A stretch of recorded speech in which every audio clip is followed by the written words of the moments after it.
श्री गणेशाय नमः। दोस्तों, आश्विन मास की चतुर्थी तिथि को विघ्नराज संकष्टी चतुर्थी व्रत किया जाता है। गणेश जी को शुभता का प्रतीक माना गया है। इनकी आराधना से शुभ कार्य सफल हो जाते हैं। आश्विन मास में विघ्नराज संकष्टी चतुर्थी पर व्रत रखकर गणपति जी की पूजा करने से सुख समृद्धि का वास होता है।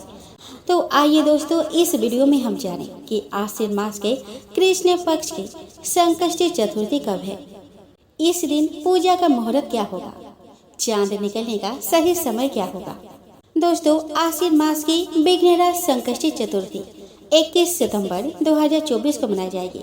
गणेश विसर्जन के बाद बप्पा का आशीर्वाद पाने के लिए संकष्टी चतुर्थी व्रत बेहद महत्वपूर्ण माना जाता है।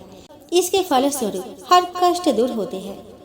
पंचांग के अनुसार आश्विन माह के कृष्ण पक्ष की संकष्टी चतुर्थी तिथि 20 सितंबर को रात 9:15 पर शुरू होगी और 21 सितंबर 2024 को शाम 6:13 पर समाप्त होगी।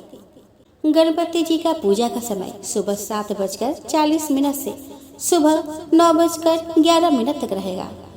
शाम की पूजा का शुभ मुहूर्त शाम 6:19 PM से रात 7:47 PM तक रहेगा।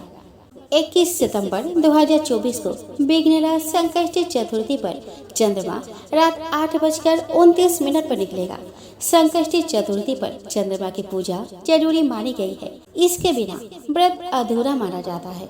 दोस्तों, किसी भी कार्य के आरंभ में तथा किसी भी देवता का पूजन करने से पूर्व गणेश जी का पूजन करना आवश्यक है। तो आइए दोस्तों, अब हम जान लेते हैं गणेश पूजन की सामान्य विधि के बारे में। तो दोस्तों, सर्वप्रथम स्नान आदि से निवृत्त हो स्वच्छ एवं पवित्र वस्त्र धारण करें। आसन पर बैठकर पूजा सामग्री को संकलित करें, दीपक जला दें तथा अर्घ्य एवं कलश स्थापित करें। गणेश जी के यंत्र को किसी तांबे के पत्र पर खुदवा लें ताकि उसे हर बार पूजन के लिए प्रयोग में लाया जा सके। गणेश की धातु अथवा मिट्टी की प्रतिमा को चौकी पर लाल रंग का वस्त्र बिछाकर उसके ऊपर स्थापित करें। यदि प्रतिमा ना हो तो पीली मिट्टी के ढेले अथवा हल्दी की गांठ में कलावा लपेटकर उसे भी गणेश प्रतिमा की जगह स्थापित किया जा सकता है। धूप बत्ती तथा अगरबत्ती एवं दीपक जलाकर रख दे। तत्पश्चात सर्वप्रथम हाथ में दूर्वा, अक्षत और लाल रंग के पुष्प लेकर गणेश जी का ध्यान करें। अब पूजा के थाल में साठिया पर अक्षत फेंक कर निम्न दोहे बोलते हुए श्री गणेश जी का आह्वान कर नमस्कार करें। रिम झिम करता आवो जी गौरी पुत्र गणेश, सबसे पहले मनावे शिव काटो सकल कलेश। सिद्धि सधन गज बदन वर, प्रथम पूज्य गणराज, प्रथम वंदना आपको आए सुधारो काज। अब गणेश जी की मूर्ति या थाल में साठिया पर गणेश जी महाराज का पूजन इस प्रकार करें। स्नान समर्पयामि कहकर स्नान कराए, वस्त्र समर्पयामि कहकर मौली अर्थात लच्छा चढ़ाए, गंधकम समर्पयामि कहकर रोली अर्थात कुमकुम के छींटे देवे, अक्षतान समर्पयामि कहकर चावल चढ़ाए, पुष्प समर्पयामि कहकर पुष्प चढ़ाए, धूप मधपयामी कहकर धूप देवे, दीप दर्शयामी कहकर दीपक दिखावे, नैवेद्यम समर्पयामी कहकर प्रसाद या गुड़ चढ़ाए। आचमनीय समर्पयामी कहते हुए गणेश जी महाराज पर 3 बार जल के छींटे देवे। तांबूलम समर्पयामी कहते हुए पान चढ़ावे। दक्षिणा समर्पयामी कहते हुए सुपारी चढ़ावे। अब गणेश जी महाराज को हाथ जोड़कर निम्न दोहा बोलकर नमस्कार करें। जय गणपति गिरिजा सुवन, रिद्धि सिद्धि दातार, कष्ट हरो मंगल करो, नमस्कार सतबार। ये दोस्तों, अब हम श्रवण करें आश्विन संकष्टी गणेश चतुर्थी की पावन व्रत कथा। दोस्तों, एक समय की बात है जब धर्मराज युधिष्ठिर ने भगवान श्री कृष्ण से कहा कि हे प्रभु, आश्विन माह के कृष्ण पक्ष को आने वाली संकट चतुर्थी को किस गणेश की पूजा की जाती है, उनका किस प्रकार पूजन किया जाता है, आप मुझे विस्तार पूर्वक बताइए, मैं जानने को उत्सुक हूँ।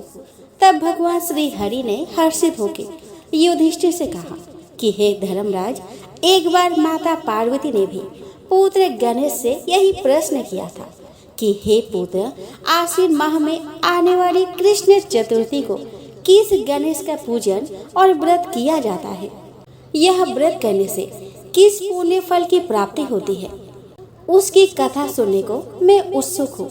मुझे विस्तार पूर्वक सुनाए। माता पार्वती के वचन सुनकर गणेश जी ने कहा कि हे माता, जो भी मनुष्य जीवन काल में सिद्धि की कामना रखता है, उसे आश्विन माह में आने वाली संकट चतुर्थी की पूजा पूर्वोक्त विधि से करनी चाहिए। कृष्ण और बानासुर की कथा के अनुसार एक समय की बात है जब बानासुर की पुत्री उषा ने अपनी सुषुप्त अवस्था में अनिरुद्ध को अपने स्वप्न में देखा। स्वप्न में अनिरुद्ध से विरह होने पर वो इतनी व्याकुल हो गई कि उसके चित्त को किसी प्रकार की शांति नहीं मिल पा रही थी। प्रातः होते ही उसने अपने सखी चित्रलेखा को तुरंत बुलाया और अपने स्वप्न की बात उससे कही और उसने त्रिभुवन के समस्त प्राणियों के चित्र उससे बनवा डाले। उषा व्याकुल अवस्था में सभी चित्र को देख रही थी। तब अचानक से उसके नेत्र अनिरुद्ध के चित्र पर जाके ठहर गए। उसने तुरंत कहा कि अरे, मैंने इसी व्यक्ति को अपने स्वप्न में देखा था, इसी के साथ मेरा पानी ग्रहण हुआ था। हे मेरी प्रिय सखी, तुम जाओ और यह व्यक्ति जहाँ कहीं भी मिल सके इसे ढूंढ के लिया, अन्यथा इसके वियोग में मेरे प्राण पखेरु उड़ जाने हैं। अपनी सखी की यह दशा देखकर चित्रलेखा तुरंत अनिरुद्ध के खोज में वहां से निकल पड़ी। सभी नगर और लोक को भ्रमण करते हुए वह द्वारिका नगरी जा पहुंची। उसने वह अनिरुद्ध को निद्रा में ही देखा। वो बिना समय गवाए अनिरुद्ध को उसके पलंग समेत उठाकर बानासुर के नगरी की ओर प्रस्थान कर गई। गोधूली बेला में उसने अनिरुद्ध समेत बानासुर की नगरी में प्रवेश किया। यहाँ प्रद्युम्न का अपने पुत्र वियोग में हाल बेहाल हो गया था और उसको एक असाध्य रोग ने ग्रसित कर लिया था। यह अपने पुत्र प्रद्युम्न और पौत्र अनिरुद्ध की घटना से भगवान श्री कृष्ण भी व्याकुल हो उठे थे। वही रुक्मिणी जी अपने पौत्र के अनुपस्थिति में दुखी मन से बिलखने लगी थी और खिन्न मन से श्री कृष्ण से कहने लगी कि हे नाथ, क्या हमारे पौत्र अनिरुद्ध का किसी ने अपहरण कर लिया है या वो खुद अपने इच्छा से कहीं चला गया है? मैं अत्यंत शोकग्रस्त हूँ, कहीं मैं अपने प्राण को न त्याग दूं। रुक्मिणी जी की ऐसी दशा देखकर श्री कृष्ण जी ने तुरंत यादवों की सभा बुलाई। वहाँ उन्हें महर्षि लोमस के दर्शन हुए। उन्होंने महर्षि लोमस को प्रणाम किया और आदर सत्कार से उन्हें स्थान दिया और उन्हें वहाँ घटित हुई पूरी घटना विस्तार से कहा सुनाई। श्री कृष्ण जी व्याकुल मन से महर्षि लोमस से कहने लगे कि हे मुनिश्रेष्ठ, हमारा पौत्र अनिरुद्ध कहाँ चला गया?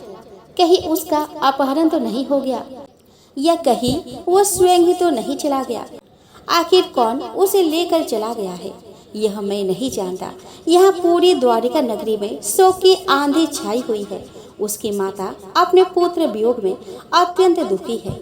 श्री कृष्ण जी का विलाप सुनकर तुरंत महर्षि लोमस बोले कि हे कृष्ण, बानासुर की कन्या उषा की सखी चित्रलेखा ने ही आपके पौत्र अनिरुद्ध का अपहरण किया हुआ है और उसने अनिरुद्ध को बानासुर के महल में छुपा कर रखा हुआ है। यह सारी बात मुझे स्वयं नारद जी ने आके बताई है। अतः हे कृष्ण, आप आश्विन माह के कृष्ण पक्ष की आने वाली संकटा चतुर्थी का अनुष्ठान कीजिए। इसे करने मात्र से अवश्य ही आपका पौत्र लौटकर वापस आ जाएगा। इतना कहकर महर्षि वन की ओर प्रस्थान कर गए। श्री कृष्ण ने महर्षि लोमस के कथन अनुसार आश्विन मास के कृष्ण पक्ष की संकटा चतुर्थी का व्रत किया। इस व्रत के फलस्वरूप उन्होंने अपने परम शत्रु बानासुर पर विजय प्राप्त की। यद्यपि महादेव शिव शंकर ने भी श्री कृष्ण बानासुर के युद्ध में बानासुर के पक्ष में रहकर उसकी सहायता की थी, फिर भी बानासुर युद्ध में परास्त हो गया। युद्ध में भगवान श्री हरि कृष्ण ने बानासुर पर कुपित होते हुए उसकी सहस्र भुजाओं को काट डाला। यह भगवान श्री कृष्ण द्वारा किए गए संकटा व्रत का ही प्रभाव था। भगवान श्री गणेश जी को प्रसन्न करने और अपने जीवन के संपूर्ण विघ्नों को हरने के लिए इस व्रत के समान और दूसरा कोई व्रत नहीं है। भगवान श्री कृष्ण कहते हैं कि हे कुंती नंदन, आपके मार्ग में आने वाली समग्र विपत्तियों के नाश के लिए आश्विन माह के कृष्ण पक्ष को आने वाली संकष्टी चतुर्थी के प्राय और कोई व्रत नहीं है, अतः इस व्रत को हर कोई मनुष्य को अवश्य करना चाहिए। इसके प्रभाव मात्र से आप अपने शत्रुओं पर विजय प्राप्त करेंगे एवं राज्य अधिकारी भी बनेंगे। इस व्रत की महिमा का गान बड़े बड़े विद्वान भी करने में असमर्थ है। हे राजन, मैंने इस व्रत का अनुभव स्वयं किया है, इसलिए मैं आपसे कह रहा हूँ।